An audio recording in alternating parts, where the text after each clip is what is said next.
Hi, everybody. Welcome to Virtually Live Tours. And tonight we are going to have a wonderful nighttime bike ride through the city of Florence, looking at the churches, connecting all our dots, right, Bill? We're going to be going from church to church, and on our way, we're going to see a lot of terrific things. But let me introduce myself. My name is Laura Greenblatt.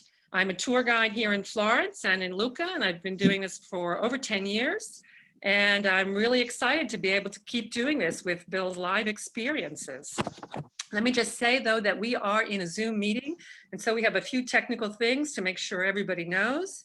We're going to record this to put on the website, just so you can see it again if you want to.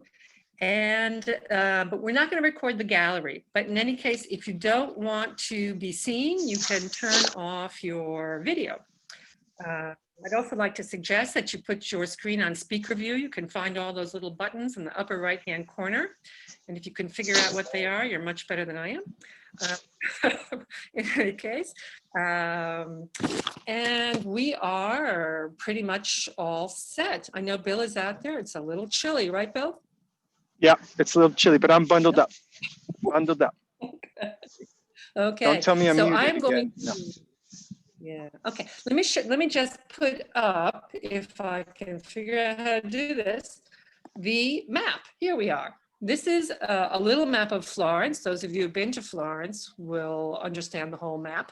But the arrow is pointing at Santa Croce Church, where we are going to start our tour. And the major churches are circled.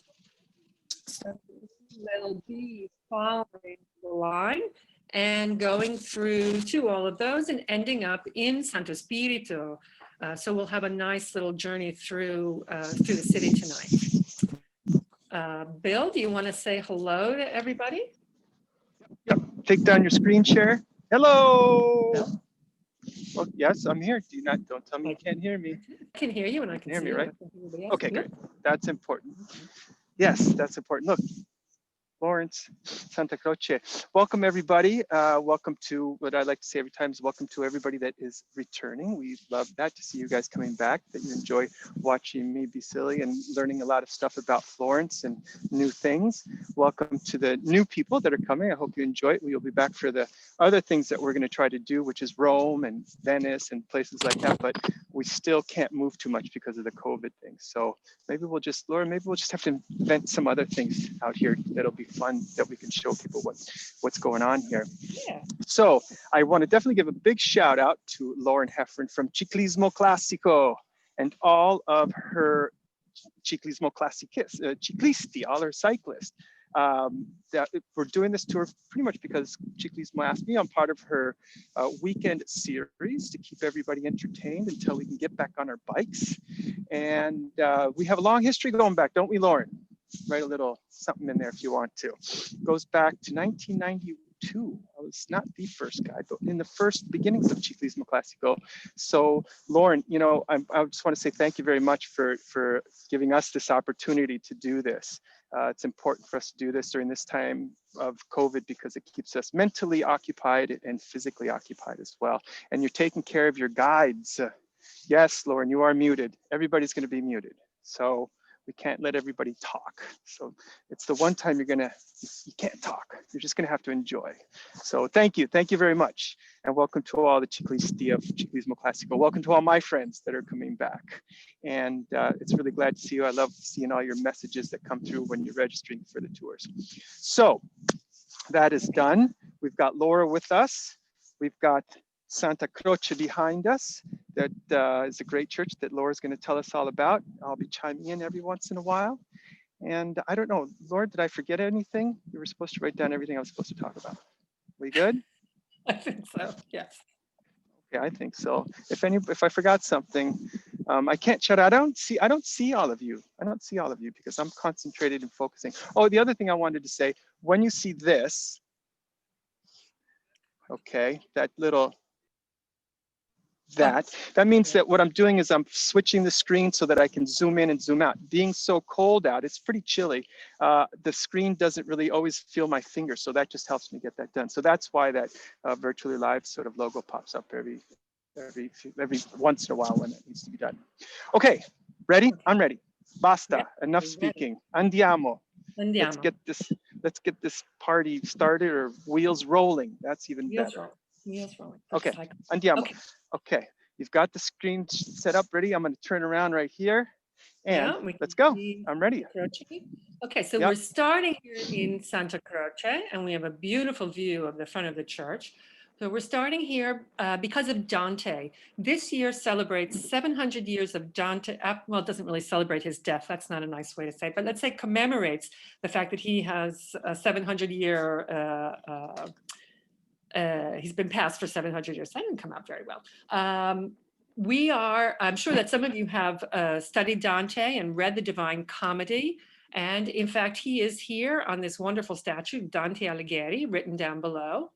I don't know if Bill is able to zoom in, but we can definitely see this statue, which was actually put up in 1865. So it's a more modern statue, but it's showing Dante scowling really down at Florence. And this is a pretty good image of him, so to speak, because in fact, he was exiled from Florence, and he was exiled unjustly. So he's pretty mad, and he's looking down and it's like, oh, Florence, goodness gracious, look what you did to me.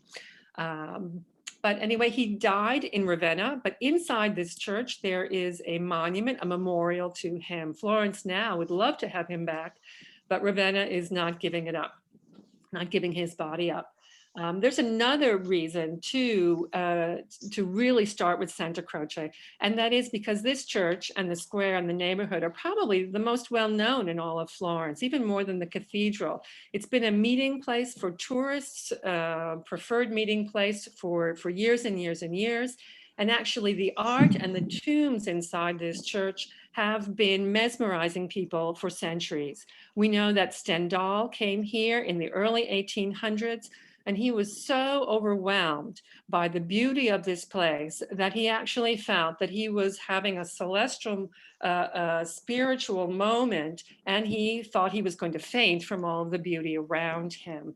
So this is an appropriate place to really get things started. I'm going to try again, Bill, though, to steal the screen from you for a second and show that interior, just to give people a sense of how it looks, and maybe people can sort of understand why.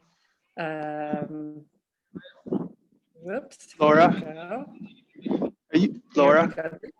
Yeah, can you see it? Yeah, but you got to go to the other picture. That's the wrong one. So while you're doing that, I'm not sure that Stendhal was overwhelmed by the view inside the church. Are you sure he wasn't overwhelmed by all the beautiful Italian women? Uh-oh. Either I'm gone or you're gone. I guess I left you. Did I leave you speechless? That's not what he wrote in his note. I left you speechless. I can see. He left them speechless. He left them speechless. Okay, Bill, I need you to tell me what you see, because I've put up the inside. Okay, so I see the inside. So go ahead and talk about that. Yep. Okay. Right. Okay, so this is the inside of Santa Croce. This is the view that would have really overwhelmed Stendhal, and I think it really was the beauty of the art in here and the spiritual quality that we see. I hope this is more of a reminder for people who've already been to Florence, or maybe an invitation to come back soon. But this is the overall view. Another view of what's inside are these two tombs. These are perhaps the two most famous tombs. One, of course, is Galileo's, and the other is Michelangelo. And we can see the richness of the visual impact, the beautiful sculptures on these works. And these two really funnel into that sense of overwhelming beauty in art, what hopefully even church. Okay. I'm going to give the screen back to Bill. We are. And I've taken that off. And here we are back. And the outside is really almost as beautiful as the inside, maybe even more this evening with this incredible contrast between the dark sky and the beautiful marble on the front. And we can zoom in up on the top, and what we see there is a star. Usually we call this a Jewish star, but we should call it the Star of David because it has everything to do with David as King David, because there is a prophecy in the Old Testament and in the Torah that says that the Messiah will come from a line of kings. And so Jesus must come from a line of kings, and that line begins with King David. So it's David's star. And here we can see pretty clearly inside that circle inside the star, there are 3 letters, which are IHS, which in Greek is kind of an abbreviation of Jesus or Jesus. So it is a Christian symbol. It has all been taken over by Christianity. And this was also a symbol that was left by a preacher named San Bernardino, little Saint Bernard from Siena. And he was a Franciscan, which is why he came to Florence and preached in this church, which is a Franciscan church. And he would leave this symbol behind in all the places he preached as a kind of reminder that he had come there and had preached to the people there. As we come down the front of this facade, we see, of course, Mary. Mary is there in the middle in this wonderful little niche. Most of the churches in Florence are dedicated to Mary in one way or another. It's a very, as they say, Marian city. The devotion is very strong. If we pan off to the left, we begin to see some city symbols, and it might seem kind of strange. There we have the Florentine lily, and here we have an eagle with a dragon in its claws. This is the symbol for the party, the Guelph party. So like the donkey and the elephant, there were symbols here too. And this was for the leading faction that was in Florence for a great number of years. Coming across, we see there it is, the Florentine lily in red. We'll talk when we get to the Duomo about another Florentine lily symbol. And if we come across, there you are to the other side, we have the People's Cross. So the people of the city of Florence were important, not just the nobility, but really everyone in Florence had a point of reference. And so the People's Cross is for that. And then finally, we have a guild. We have the Kalamala Guild. These were the merchants of Florence. And the merchants in these guilds, particularly the Merchants Guild, but all of the guilds were very powerful in Florence. And a lot of them subsidized a lot of the other institutions. And this church was subsidized and overseen by the Merchants Guild. They funneled a lot of money in also for the building of the building and for the maintenance of the building. And we can see how marvelous it is. But this is the last part of this church, which began in the 1200s, early 1200s, to be done, the marble on the front. This was put on in the 1800s and 1860s. And it was done by a man named Niccolo Mattas. And he won a public competition, as was the norm. They competed, a select group of architects, and he came up with a design that reflected, perhaps best of all, the true sense of a Gothic style. But we call this neo-Gothic because it was done so many centuries later. We have his, I don't know if Bill wants to go and show the fact that one of the things that Niccolo Mattas asked for when this was finished was to be buried under the steps, and he is. So this whole front is really like his monument, tomb for himself, like all of the tombs inside. In fact, this church is often called the Pantheon of the Great Italian Glories. Notable people who were buried inside, like Michelangelo and Galileo and many more, were remembered, and they're sort of role models for the general public. Here we have Niccolo Mattas from Ancona. Yes, and my running joke is he's called Mattas because of Matt, and he's the doormat for the whole church. Okay, it came out better last time. Okay, let's go get on my bike. What do you say? Here's the piazza. Hop on your bike and let's come out. Yep. And we'll look at the square. The squares were really important in urban development in Italy, and we find these large squares in front of most of the important churches in the town because it gave the church a place to have extra space for preaching and for religious processions, but it also gave the people a place to meet, to have a market, to hang out, to get the gossip, to spread the news and things like that. So, and it still obviously continues today. A lot of things happen in this square. We have all kinds of fairs, food fairs. There's even a chocolate fair, a Christmas fair, of course. And then we have a couple of events that take place that are really important for Florence. One is called Calcio Storico. Calcio is soccer, but the Calcio Storico is an ancient game that was really more like boxing and rugby than it is like soccer, but this still goes on. But there's another event that happened here a couple of years ago. Roberto Benigni, who was the director and starred in the movie that most of us know, even in America. I think he won an award also in America for Best Foreign Film. It's called Life is Beautiful. And he came in here and he recited on a whole series of evenings the entire Inferno of the Divine Comedy. It was really an amazing thing. Now, Laura, Yes. during the summertime, you know, you got to imagine that all these benches would be filled with people. They'd be sitting out enjoying the hopefully cool summer breezes out here, which aren't really that cool. They're pretty hot. But this would be just full of people at this time. Not as much, usually before dinner. I love the houses. Look at the houses. They're just like how they're all attached. You know, they're all one piece and the lights on in the window. It's kind of nice. The colors are really great and it feels very European. How's that? Well, yeah, we're in Europe. It should feel European. I guess you're right. Okay, here I am. We're at our beautiful Palazzo. What's this one? Right, Palazzo called? Yes, this is the palazzo of the family called Dall'Antella. And they were very, obviously, by the size of the palazzo, we can tell they were a very important family. And they decided to fresco the outside of the house. And one of the neat things that they put in this series of frescoes that are on the outside, all these little squares, is a copy of a painting that they owned. And it's a Caravaggio. Nice to own a Caravaggio. But at the time, there it is, right there we go. It looks like a little sleeping angel. And in fact, it's called Amorino Dormiente, sleeping love, sleeping Eros.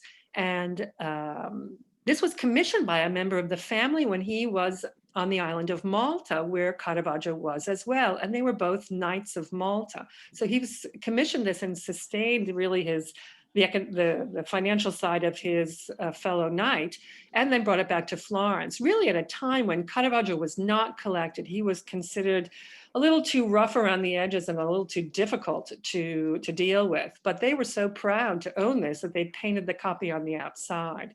It was kind of a bold status symbol statement for them. That painting is now in the Pitti Palace in the Palatine Gallery. It belonged to the Medici family. They purchased it from the Dall'Antella family. Okay. Okay, let's say goodbye to Santa Croce. Ciao. See you on Sunday. Andiamo. Ready? Andiamo. Okay, here we are coming down another little street that's called Via Torta. Torta means twisted or not straight. And as we're coming down, we can see that the street twists around, curves around. This curve is due to the fact that right here on this spot, Florence had its, let's say, Roman Colosseum. Every Roman city, and Florence was founded by the Romans, had a Colosseum for the games outside of the city walls, as it was at that time. And after the fall of Rome, people moved in, poorer people moved in, and they sort of walled up and boarded up as they went to create housing for themselves. And over the centuries, it just became enveloped into the footprint of the city. So we still have that. Yeah, this is I love that. Little. Every time I come down here, I like to look up. It reminds me, for some reason, it reminds me of a riverboat. That's, I guess, well, because of the shape. But the other thing is like everything around here is like square, and blocky. But then you come up to this, and this is this round building. Funny that it's on the round street too, the one that's kind of curved. So just a beautiful little spot that's kind of unique here in Florence. Okay, which way am I going? Left, right, straight? Left. You're going to go left. No, left? the other way is left.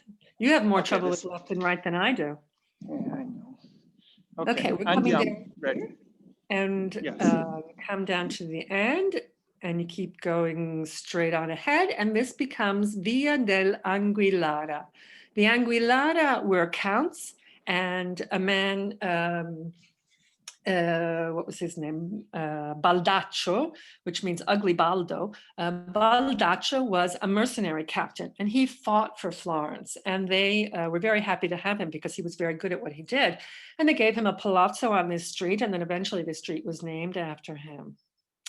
Now we're coming up to a street. When we go to the right, it will take the name Via Proconsolo, but this is the part of Florence where those ancient walls from the Roman times ran. So we're coming into the oldest, the very oldest part of Florence. Right, there is Via Proconsolo right in front of us.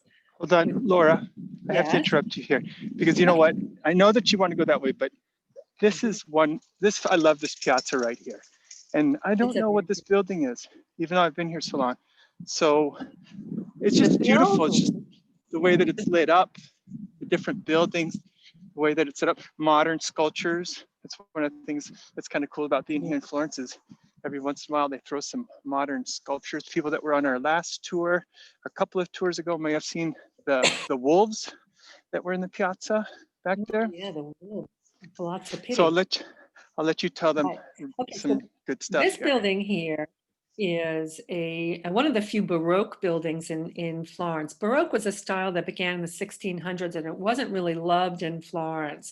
But this was built for a group of priests who followed a man named Filippo Neri, who was from Florence, who dedicated himself to the poor and to teaching poor children at a time when school was really only for those who could pay for it.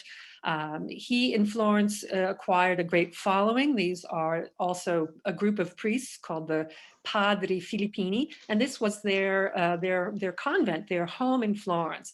It had a church, which is on the left side, but exactly the same as this, because it's a mirror image. And the rest of it was where they lived, where they worked, where they taught, where they did all these things. Today, only the church is still in use. The rest of the building had been used for ages and ages as Florence's courthouse, which now has been moved out towards the airport. And this is now some available space, but also we have a museum dedicated to the Florentine director, Franco Zeffirelli. He has a foundation here. And fortunately, he lived long enough, because he passed away very recently, but he lived long enough to see it open to the public, which was kind of nice. Anyway, so here we have a Baroque building. The Baroque style really is about exaggeration, about drama, about trying to reach out to whoever is looking at it and pull you into the emotions, the extreme emotions, and the glory and the ecstasy of religious passion, really. And you can sort of see that in this lady over here. She's looking up to God with her arms open. Maybe she's just seen the light, or she is. No, you know what she's saying, Laura? She's saying, "Mamma mia, I overcooked the spaghetti again," which is a mortal sin in Italy. Do not overcook your pasta. No, and don't cut your spaghetti. Don't cut your spaghetti with a knife and fork either. That's another mortal sin. Okay. Okay. Let's get back onto your tour. That's enough of mine. Okay. My 2 cents. Andiamo again. Here we go. Yeah. And we're heading up to Via Proconsolo in front of us. We have the beautiful Bargello building on the side. The Bargello, it looks like a fortress, massive building. It was actually intended as a public office building. It was the first public office building built in Florence, and it was to house the people's captain, a man who would respond to the people. And then the name Bargello was given to the head of the police, and they also had offices in here. We can see, sort of see Donatello's bronze David on the flyer, which is inside. We have a number of works by Donatello and really all of the important Florentine sculptors. Okay, there he is. It's a fabulous work. Okay, so we are going to now continue up Via Proconsolo. And the proconsolo, the word proconsolo is for the president of the Lawyers and Notaries Guild, which is on this street. They had their seat on this street. And today I think that has been taken over by a fish restaurant, actually. So Well, from lawyers to fish. Okay. There it is.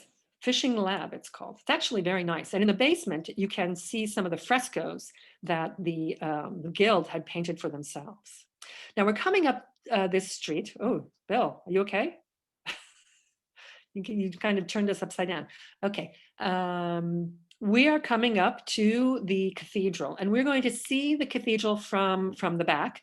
And it's kind of a good view because from that point of view, we can see the only completed section of marble decoration on the cathedral. The base of the dome, which we'll see, is called the drum. And most of that, it has 8 sides, and most of that is left in raw brick. But one little section has been finished with the marble. And I think it's one of Bill's favorite things. He might want to say something about that. There it is. Yes. So I had to mute myself because there's too much wind. Yeah, this is a great view of the Duomo because it's so, there's all these little modules, I guess is what you would call them. And we're all so used to seeing it from the front.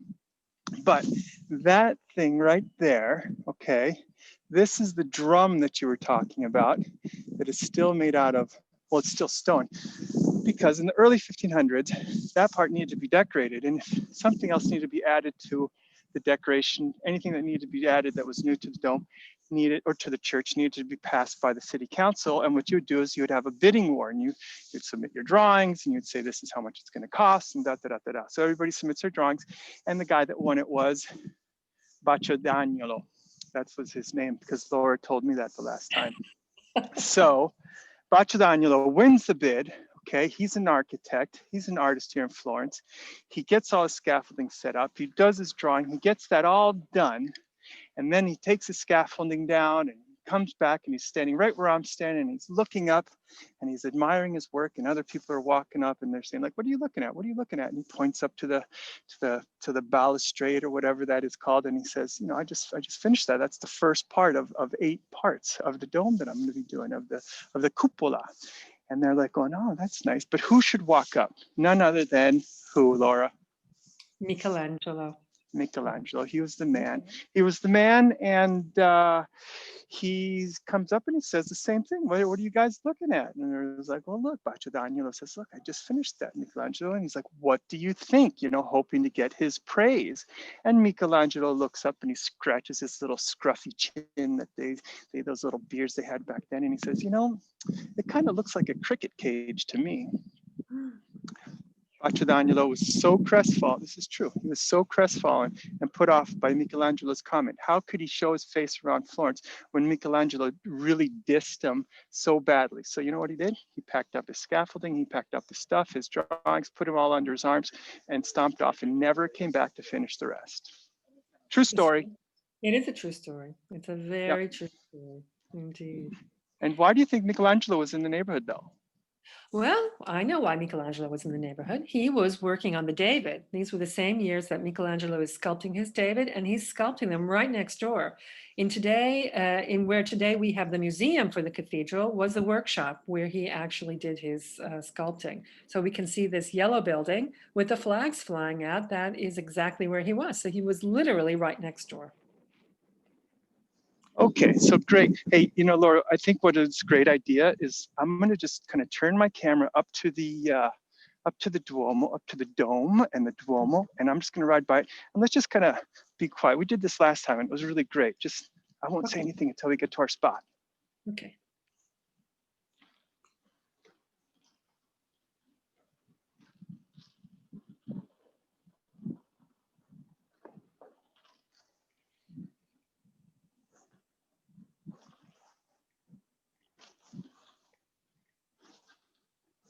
All right, I'm here.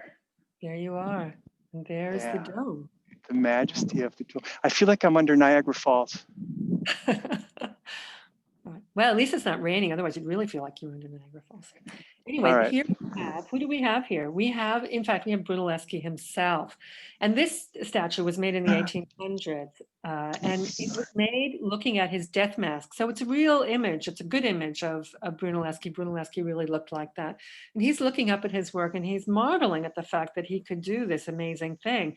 The dome is considered the construction of the Renaissance. He came up with a whole new way of building, which didn't require scaffolding to hold up the structure as it was being built. And he figured this out, first of all, because he was a genius, but also because he looked at the Roman architecture. And he's studying particularly the Pantheon, which is a double dome. And he gets the idea or fine tunes his own idea with that knowledge of having studied the Pantheon in Rome. He has a double dome.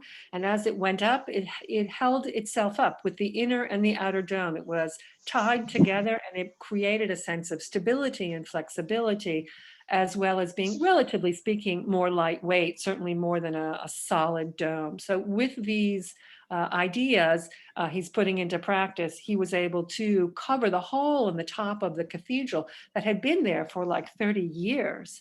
And today, the dome is still considered the largest masonry dome in the world. So we have bigger domes made out of steel and other things, but not out of stone. So yeah, there it is, looming over us. That's just what he's looking at right there. However, when I see this statue, I can't help but think he's thinking, you know, I've got a few extra screws and nuts and bolts left over. I wonder where those go. Where were they supposed to go? Oops. Oh, oops. Okay. Oh, come on. Let's come up. Let's spike up. We can see the beautiful bell tower, the original Gothic style here. And it sort of looks like what we have on Santa Croce, and the side as well has that wonderful original Gothic there. So we can see where our architect at Santa Croce was inspired. Definitely here. And then we can come up and, hey, Bill, maybe you want to bike around and come up with that, that view of the square, the favorite view of the square. Wow. There isn't much of a space in front of the cathedral. And essentially it's because the baptistry, which is on there it is, right there in front of us, and the cathedral were built inside a very crowded urban footprint. And this was in the 4th and 5th century when they began to build these buildings here. The baptistry, where Dante was baptized, and a good deal of Florentines as well, was actually rebuilt in the 1100s. So we're looking at a building from that time. Originally, it had been in wood and probably needed a lot of help by the time they got to the 1100s. And the Romanesque style, which is what this is a very sober, very straightforward kind of a building. But we have that wonderful white and green marble, 2 local marbles, the white from Carrara and the green from the hills over Pistoia, that really characterizes most of the churches that we have. But this is a spectacular view. We get a little bit of everything here. Wow. Never get tired of looking at this. It's super. But there is an interesting thing about the cathedral, and it's the facade of this one too. Just like Santa Croce, it was the last thing to be put on.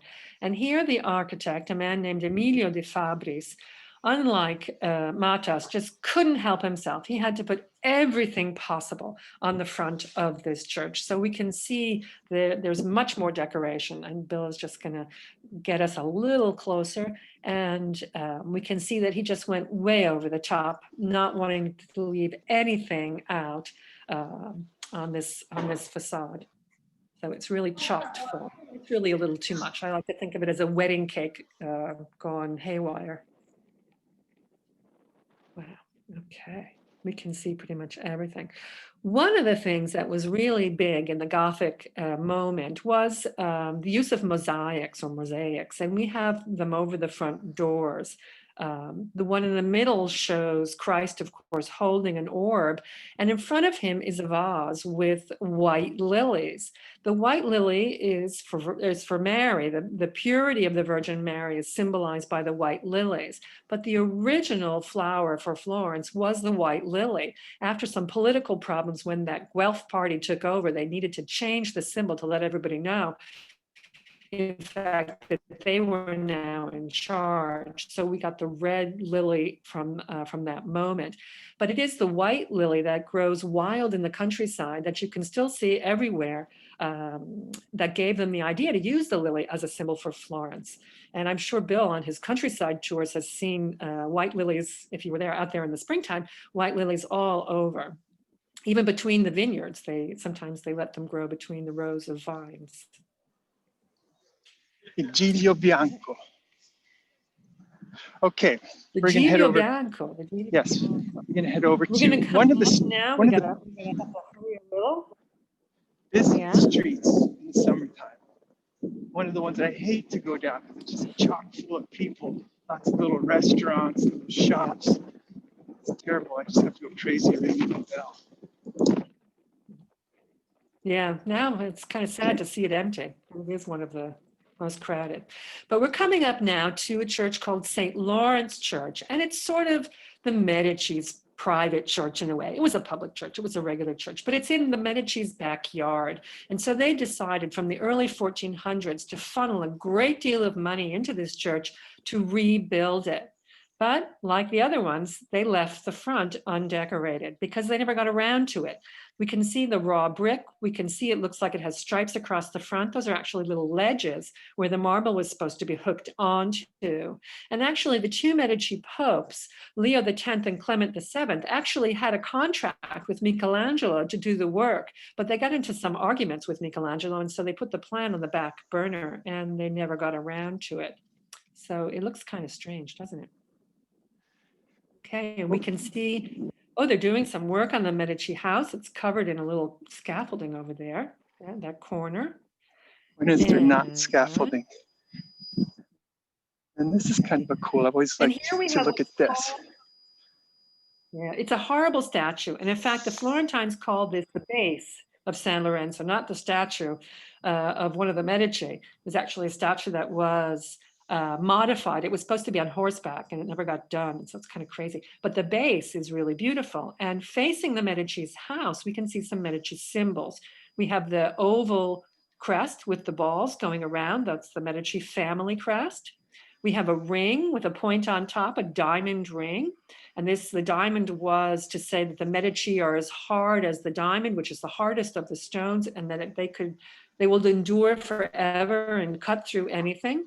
And then we have three feathers that are sort of popping out of that ring. And that's another one of the symbols that the Medici used. And they were usually, yes, those three. And they were usually in the colors that we find today on the front of the cathedral, white, green, and pink to represent faith, hope, and charity. So they were talking about their piety as well. Always good to tell everyone how good you are, right? Okay, so we can come down the side of San Lorenzo and we see a dome here in the back. Actually, we see several domes, but the large dome in the back was an addition in the 1600s by the Medici, who now, or at that time, were Grand Dukes of Tuscany.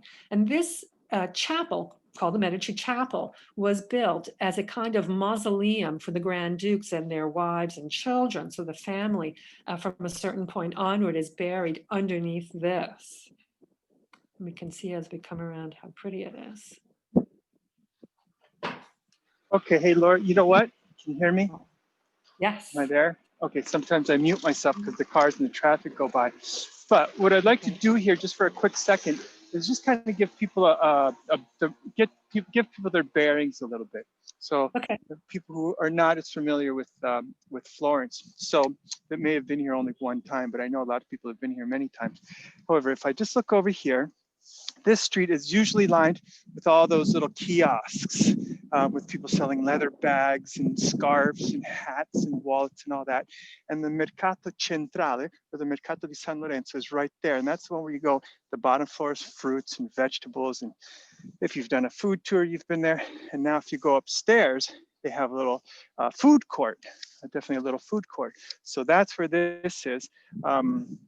Going back this way. So the Duomo's that way, and we started over that way. So we're working our way up this way. So that might give you people a little bit of an idea of exactly where we are. Back to you, Laura. Okay. All right. We're going to come around the Medici chapels, and we're going to head over to Santa Maria Novella, right? How we doing? How we doing on time? Well, Pretty good? we're a little slow tonight, Bill. So we should really come around, get a nice view of the chapel here. But we should probably, there it is. I wanted to go ring the doorbell.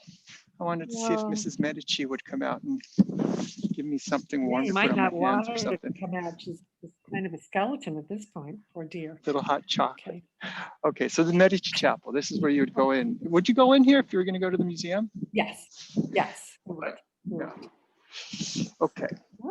So Alrighty. andiamo. Let's keep going, right? Let's go on. Yeah, let's go on down to Santa Maria Novella, which is another one of the major churches in Florence. And Santa Maria Novella was founded by the Dominicans. And when they are first in Florence in the early 1200s, they're given a little church outside the city walls in the middle of the countryside. This, where we are now, is the middle of the countryside.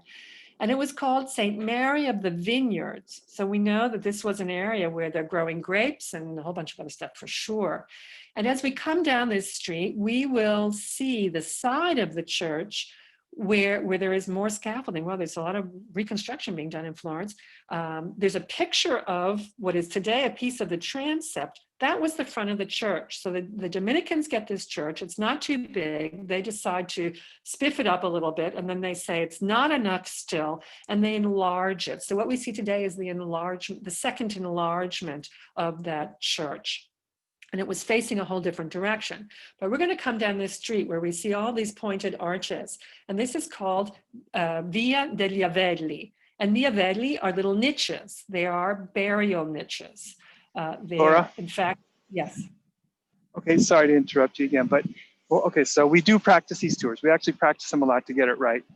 Technological glitches that come, those are normal. So, but when we were doing this the other night, I was like, wait a second, the train station's right there. And you mentioned this used to be countryside. This was actually countryside out here. It was indeed. Sure. The cities expand. They start small and the population grows. And Florence's population grew by leaps and bounds up until the Black Death in any case, because this was a hub. This was a place to be. It was like New York. Probably now you have to go to Dubai to find a place to be or some other place. But Florence was the in place to go. And so it grew and grew and grew. And gradually the city expanded beyond those first walls and incorporated the countryside around it. So it's a natural kind of a thing, the expansion.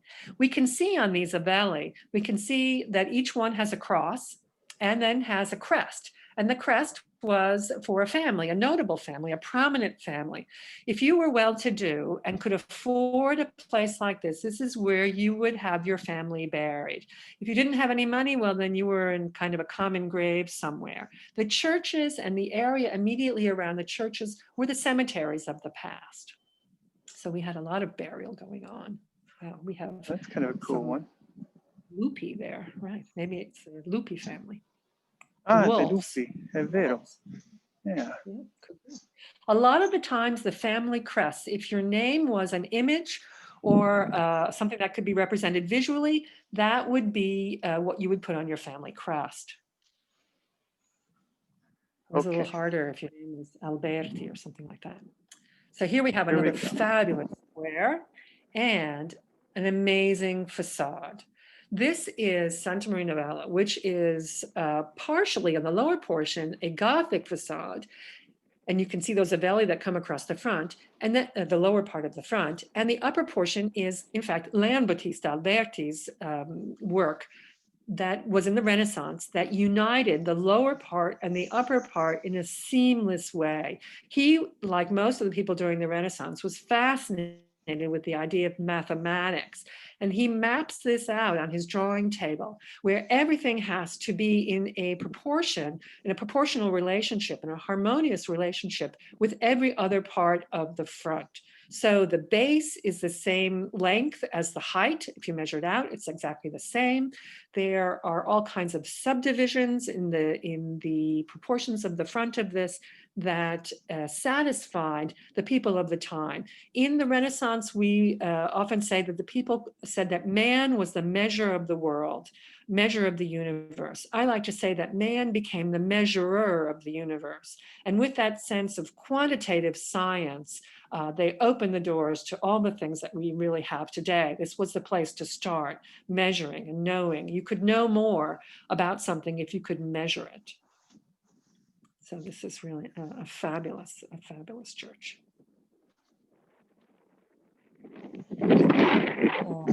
If we come up a little closer, or do you want to? Yes. No, we can look up closer. Oh, okay, but okay. Laura, the only reason why I keep asking, like, how are we doing on time, is because we have a curfew. Okay. And if I get caught out after the curfew, right, I'm going to get arrested, and that's going to be the ultimate virtually live moment. There you go. Okay. What are we looking at? I think we should take a quick look at the square, and then we should ride through the heart and center of Florence. We should go and see Piazza della Repubblica, which is really an amazing part of Florence as well. So thank you, Glenn. To let me know that someone's laughing at my You're not going to get it. Oh, it's true though. I won't get in any trouble. We're in Italy. They won't enforce the rules 100%. Bend the rules. Sometimes they bend the rules. Okay, so we're coming through the middle of the square. We can see these marvelous palazzo all around with their altanas, their patios on the top and things like that. And we're going to take a right here, and we're going to come down towards a little street called Via delle Belle Donne. What a name, huh? What a name. It means the street of the beautiful women. But in a time when women didn't really go out on the street and show themselves, here we've got Dante. There we go. This is a beautiful painting, obviously done for this 700 celebration of Dante's death here, right? Vinaino. Actually, they sell. You go in with your empty water bottle, and they take a little thing out of a big flask and fill your water bottle up. With wine. That's good. That's not too good when you're cycling, though, to be drinking wine and cycling at the same time. I never drink and cycle at the same time. Good. And here's David. This is Michelangelo's David, a close-up of Michelangelo's David. That's really great. Just find something like that on the street. Okay, let's go check out the Belle Donne. Okay, we're going to come down Via delle Belle Donne. And in a time, as I just wanted to say, in a time when women really didn't go out on the street and didn't show off how pretty they were just to anybody walking around, the street of the Belle Donne lets you know that, in fact, this was one of the streets in the city where a brothel was. And maybe the ladies here were prettier than in other places. Who knows? But in any case, some things never change, right? Yeah. The oldest business, profession, right? Okay, so. And selling wine. Where am I going? Okay, you're going to go down straight. Oh yeah. You're going to go down straight, and then you're going to take a left, and that's going to bring us across Via Tornabuoni, which is the real chic shopping street in Florence. All the big names are there. And we're going to take you guys down Via Tornabuoni, but the Christmas they took out all the Christmas lights. So let's go to see. This is pretty because I like this building. This is an amazing building. This is an amazing building. This is perhaps the most perfect of the Renaissance palazzos in Florence. This belonged to a family named Strozzi. This is Palazzo Strozzi, and it is another mathematical perfection. It's an extraordinary a building which the Strozzi family sold in the 1930s, and it became immediately after the Second World War a place for art shows, for temporary art shows, and they put on some of the best art shows in all of Europe. It's really a great foundation. But we're going to continue down, and we're going to pass under that arch there, which is a triumphal arch. You can't really tell from this side because the front is on the other side, in the square that today is called Piazza della Repubblica. When Florence was the capital of Italy, the square was cleaned up. It had been the market square. It was really kind of messy. They cleaned it up, they opened it up, they doubled the size, and they put in a huge triumphal arch to celebrate Florence as the capital of Italy. Unfortunately, that only lasted, and we have a pretty arcade. But that only lasted, the fact that Florence was the capital, really not much more than 5 years. And then Rome became the capital. The Italian army had to conquer the city of Rome. And no one was really sure that was ever going to happen, but it finally did. Rome did not want to join the new Italian nation like most of the other parts of the country. But we have one of our few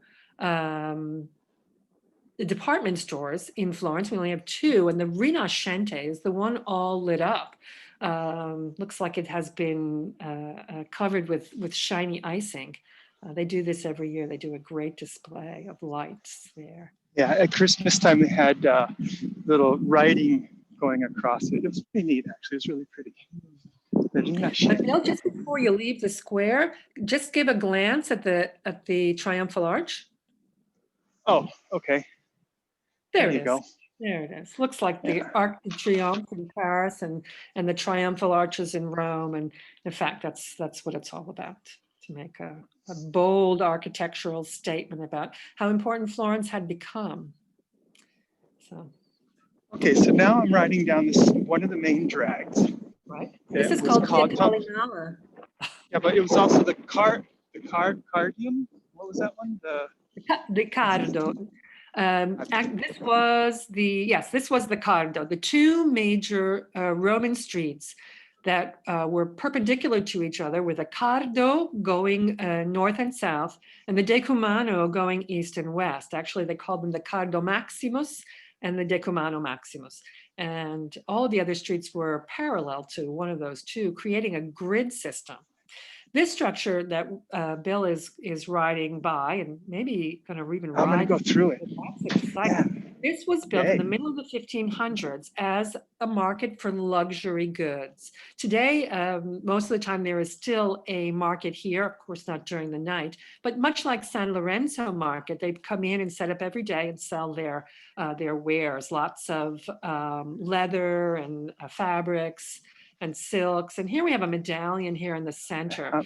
Now I'm going to embarrass you because Laura didn't want to talk about this. I don't like that. Well, you can say it's the bum. If you were a bad merchant and you didn't pay your bills, they would punish you. They would string you up and they would drop your trousers and they would let you fall on your behind. And so this is called the medallion of the behind. L'inculata is what they call it.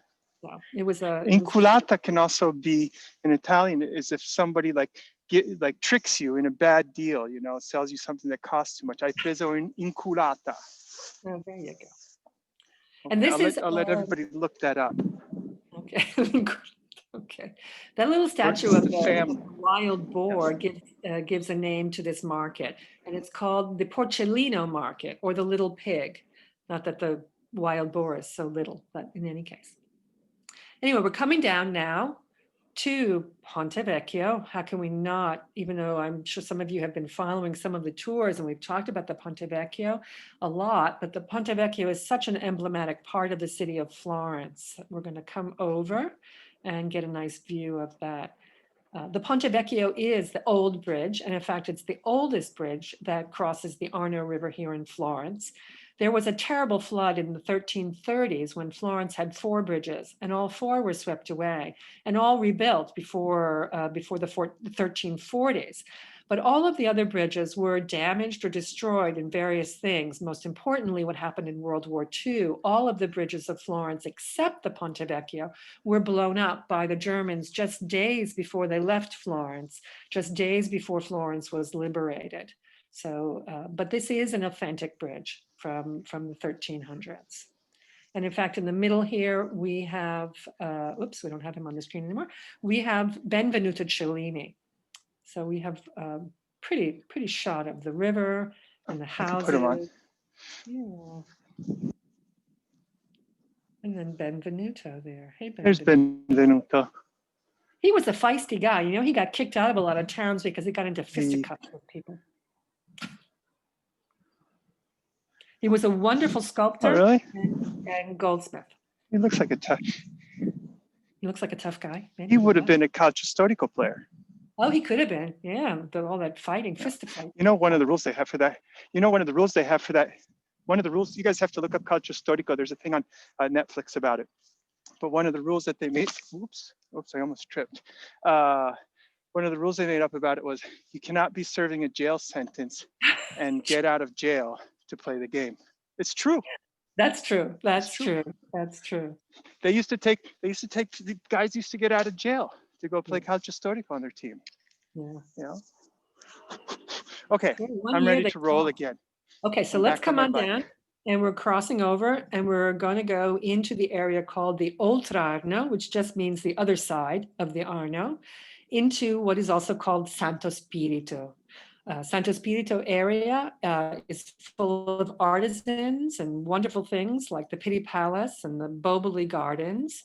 And it's also Bill's neighborhood, right, Bill? This is your home, so you're coming home. I almost just got run over. Okay, it's good that it's almost. Almost. You don't want to get run over. Okay, so we're going to come down this little street. We're going to avoid some road work.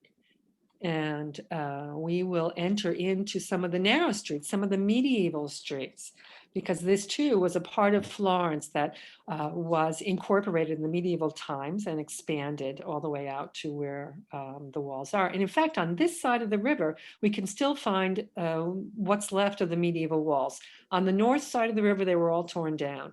So if you want to see the walls also that Michelangelo worked on, they are on this side of the river.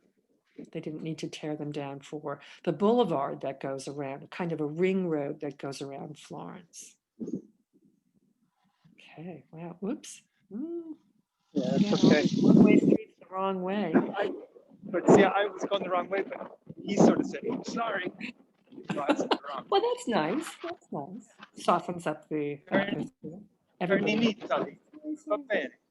Okay, so here we're coming into a pretty Piazza little La Pasada. Piazza della Pasada. You One want of to my talk about favorite little squares. Sure, a your little bit. favorite? Okay. Well, one of my favorite squares, just because it's like a really super local kind of place. It's got funky angles, lots of different little streets, neat little place to be able to sit. I hope that garbage truck's not too loud. Good restaurant, Quattro Leoni. Very good. Yeah, good little restaurant. And it's called Piazza La Pasada, and the real name is Piazza del Leoni or something, but they changed it a few, I don't know when they changed it, but a long time ago, because this as well, this was the other side of the river brothel area. So there was all these different little brothels. So Pasada means sparrow, little sparrow or sparrow. So it's a bird, but they also use Pasada to refer to a woman's anatomy that goes along with that, working in a brothel. So that's why it's now called Piazza della Pasada, not Piazza delle Belle Donne. Right. Although they probably were. Okay, well, continuing on. Yeah, who knows? Sure, why not? Okay. Okay. We're coming down this little street, very typical little street in this part of town, twisty and turny. We can meander our way. Medieval, right. And we can see a really strange bit of architecture as it's cantilevering out all over the street. So they wanted a little more living space, but they couldn't afford to take up, because they had to pay tax on it, they couldn't afford to take up ground space. So they created these things that gives them about a half a meter out, and doesn't seem like it really would be worth it, but it was a big tradition. You find them all over the city. We're going to make a right here. And this is called... This is my neighborhood over here. Yeah, it's my neighborhood. I'm a Bianco, which goes back to Calcio Storico. But one of the cool things about living over here is all these little streets that you don't have them quite as much over on the other side of the river. The other side of the river would be kind of a little bit considered sort of modern in a way. All the streets are big and majestic. But over here, it's a little bit more pretty. Streets. Yeah, because it was the other side of the river around Piazza della Repubblica, the Republic Square, where they had a lot of what we like to call modernizations, in fact, when Florence was the capital. And this area of the city was really not touched by that. So they didn't widen any of these streets and knock down so many houses the way they did on the other side. So now we're coming up to the last of our major churches, Santos Pirito. This one was built, in fact, by Brunelleschi. At least it was started by Brunelleschi, and he died, unfortunately, only 2 years into the project. So they hired another architect, an associate of his, a man named Manetti, and they had to simplify the plan. So it's a much more simple, not so decorated church, probably because they ran into money problems. And I'm not even sure if they planned marble for the front of this church. We do know they had painted faux marble on the front, and that only lasted, a century or so. And then they just painted a plain color across the front. So it's very unusual compared to the other churches through Florence. Here, sometimes they even show movies on the front of this because it's so flat and uniform. Kind of fun to come out in the summertime. But then I realized this is a memory I have from when I first was living in this square just around the corner, but in the 1980s. So maybe they don't do that anymore. I don't know. No, I've seen it. I've seen it done. Oh, okay. I've seen it done. Cool. Yeah.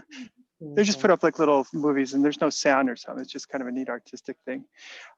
People who have been with us on other tours and seen me and heard us in front of this, I always have to say it because there's new people. This is one of my favorite churches because it looks so unassuming. It doesn't look so big on the outside. But when you walk in, I wish there was somebody standing next to that door because they would be about like this big, to give you an idea of how big it is. So you're not expecting it. But when you walk in, the space that's in there, you've got these wings over here on this side and that side. The space, it kind of takes your breath away. And also, look at that. Look how high up it goes. And there's no roof. There's no ceiling. It goes all the way to the top. So when you go in, you just kind of go like, and of course it's, bringing your eyes to look up in the sky, to look up towards God. And it's pretty cool. So when you guys come back to Florence, if you haven't been into this church, definitely go in there. It's a neat experience. Yeah.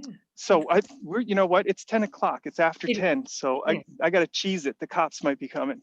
Okay. Why don't you just swing around, take a look at the square, and then we'll look and see if we have questions. Can you do the questions, or is it even? Can you? Yeah. No, sure. No, like I said, we're in Italy, so no one's going to be coming and shushing me into the paddy wagon or anything. So we'll talk about the square for a second. Yeah. Okay. So this is a beautiful square, especially because we have trees and nature. Because the countryside really came right up to the walls of a city, the Italians never really brought much of this greenery inside. And still today, they get really concerned about having too much nature inside because you have to prune it and you have to clean up when the leaves fall. And so this really makes Santos Pirito, with these beautiful trees, an unusual square. Some people even call it a very French style square. But it's also the square that has the greatest sense of neighborhood. This whole area has a greater sense of neighborhood than any of the other areas in Florence. So it's really a special place to come to get an idea of what it might have been like to live here in past times. It's really nice. One of my favorite places. So is it now 10 o'clock? It is. It's actually a little after. It's actually a little after. Well, there's nobody out probably have people have things to do. I mean, I would stay out here all night and talk about stuff because it's just, I enjoy doing it. So we will wrap it up. If people want to stick around, I'm going to stick around here in front of this beautiful fountain. So you will hear the trickle of the fountain water, which again, Rome and its fountains. Well, I'm going to stick around here with Laura and turn the screen on to myself, and we'll do a little question and answer. And do you want to just do our sort of little final credits there for a second? Yes, of course.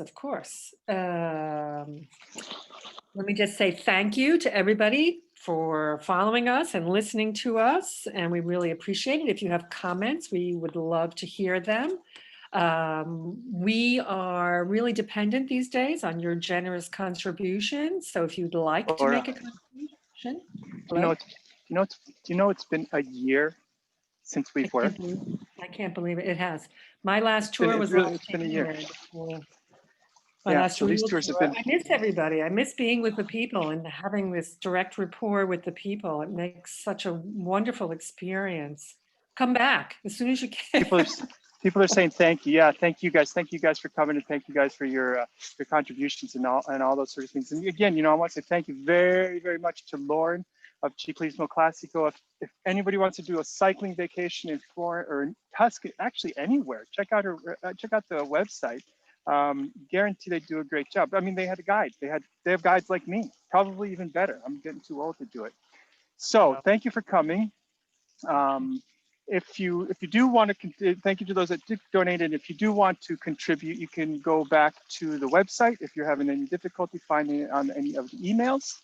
And we will also, I have your email address, so I will keep you guys all in touch about all the next tours. Like I said, I've said it 3 times that I'm trying to get to Rome. I keep saying I'm going to go. What's the website? Laura, will you type it The into website the, is yeah. Type it into the I'll type it in. virtuallylivetours.com. I love seeing all these names that I'm now recognizing. It's so fun. We've kind of gotten to know each other a little bit. So I've been talking about going down to Rome a lot, but every time I try to plan the date, they change the color. Yeah. Like I was going to go to Rome, and they're going to make Rome orange now, so I can't do that. Yeah. So start writing in your write in your questions. I will turn the camera to me, and Laura and I are going to stick around for another 10 minutes. Lowell, you made it. Thank you very much. I thought you weren't going to make it, but you managed to make it. We will have this recording on the website. If you want to, you can send me an email, and I'll give you a direct link to it as well. But it will be on the website there for a while. And question time. Who's going to start asking questions? What's my favorite place? Let me see. Let's start at the top. Let me see. Oh, there's a lot of them. Okay. My favorite place is the Medici Riccardi Palace and the Chapel of the Magi. It's really extraordinary. It's online. Lauren, you can go and see it. Lauren asked if she could say hello. Sorry, Lauren, I just couldn't do it for you. Okay, so we had a cooking lesson with Marcello Bonini. We also have in the house who's helping us today, we have Edo and Chef Vari, who a lot of you know, and you can look that up at www.chefvari.com for a great virtual cooking tour. Favorite spot in Florence, did you just say? My house, my neighborhood. Your neighborhood, yeah. My neighborhood. Okay, what else? Thank you so much. You're welcome. Thank you guys. Yeah. Okay, vaccine soon. Yes, we hope you get back here. Anything that popped up to you? Anybody else? Questions? I'm going through backwards. So if you have any questions, you have to write them in. Oh, you guys are so complimentary. That's really great. Thank you. Yeah, I would yes, love lovely to see Florence. On a tour. If you're not a cyclist, neither am I. Haven't done that in ages. So for those non-cyclists out there, we can do a walking tour. E-bikes are the future. We could do a combo. I can walk and someone can bike. It's okay. Yeah. So, okay. So everything's just like super great comments and loving. Oh, okay. Here we go. Here's one. Okay. Where's the copper map of Florence? The copper map of Florence is in Piazza della Repubblica. Yes. And this is Tom Campbell. Tom, if you do some of our other tours, we usually go by there all the time when we start there. So we'll probably do some repeat tours like I said, if you check into my website and send me a little email, then your email address will go into our database, and that way you will be sure to know what is going on. Diane Snow asked, what's the restaurant for the Florentine steak, that huge, rather raw, as they like to serve it, Florentine steak near the Ponte Vecchio? Well, I know of 2. I know the Buca del Orafo, and then Antico Fattore.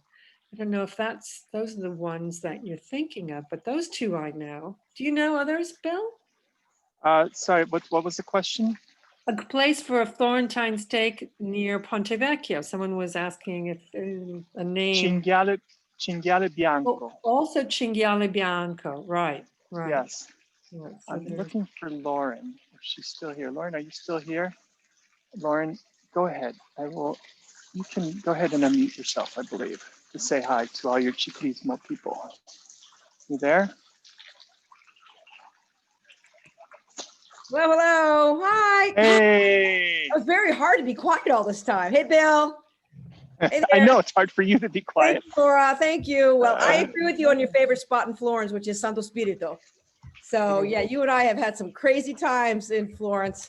So hello, everybody, and thank you so much for coming. As you know, we're going to be doing this every Friday now. So we're going to rotate. So in another 4 weeks, it'll be Bill again. But next week we have Marcello Bonini, and he's going to do a fantastic cooking lesson with his whole family, and that'll be 4:30. Normally we'll do these shows at 4:30, but when Bill does the evening bike tours, they'll be at 3:30 or 3. I'm sorry, 3 o'clock. 3. Yeah. 3 o'clock. Yeah, Marcello no, is they've always, Marcello's gonna have fun. He's gonna be fun. He and his family are just great. So they're great. So that's next Friday. Family stuff. Yep. So you go to our the first page of our website, and that's where the registration page for all these events are going to be. Oh, my cat is saying hello. Hold on. Oh, Misha. Hello. Well, thanks again, Lauren. It was a pleasure to do it for you and your guys, and for allowing me, actually, because I talked to Lauren, I said, "Do you want it just to be a Ciclismo?" She says, "No, bring all your friends along." So and thanks Florence for letting at us night, bring our friends along. Florence at night is just amazing, really. It really Isn't it great? So special, yeah. Isn't it great? Yeah. We wasn't sure, and so when we discovered it the first time, it was just super. And it's so quiet that now. It used to be very noisy, of course. Yeah. Yeah. Oh my gosh. No, super quiet it's now. like silence. So Too quiet. It's too quiet. Yeah. Sorry. Someone's phone, Lauren. See why I mute microphones? Does anybody else have any questions they would like to ask? Does anybody want to be unmuted? As long as we're here and somebody's gotten unmuted, here, just send a little chat in if you want to say anything, if you want to ask a question. I still have a few minutes here. Let's see. Okie doke. Well, yeah, it's 10:15. So there's our 10-15 minutes. I think that's it. I think we're going to wrap it up. What's the website for Bill and Laura? Bill's website is www.virtuallylivetours.com. If you'd like to get in touch with Laura, you can contact me, because I don't think Laura has a website, do you?